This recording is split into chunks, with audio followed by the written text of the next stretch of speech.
Γεια σου παιδιά, σήμερα ο Βαγγέλης Μαθιουδάκης θέλει να μου επιστρέψει το μαμούθ που το σκάμαρα πίσω. Ακριβώς παιδιά.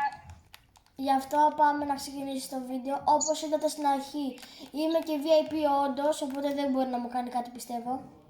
Πού πας? Κάτι θέλω, κάτι να δω από εδώ. Τι είναι αυτό?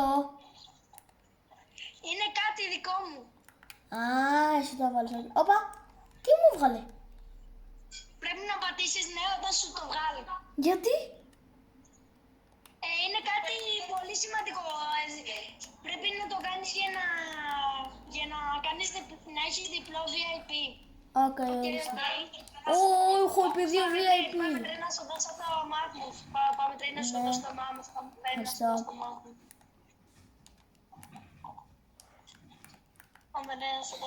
Εσύ τι θα κάνεις trades?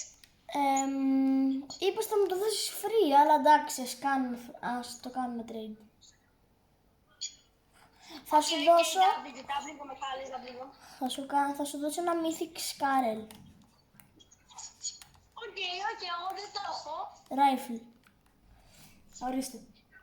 Ελπίζω να με σκαμάρεις. Έλα. Πάτα κλειδώμα και πάτα config trade. Οκ. Τι! Μας καμάρει! Μας καμάρει, παιδιά! Παιδιά, μας καμάρει! Όχι, είναι ακατάλληλη εδώ στο μου πίσω! Ακατάλληλη! Ρί!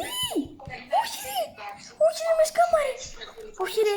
Ωπα, τι είναι αυτό! Τι είναι αυτό που κράταγες! Τι είναι αυτό που κράταγες! Τι είναι αυτό που κράταγες! Έλα εδώ! Πού είσαι? Ευχαριστώ!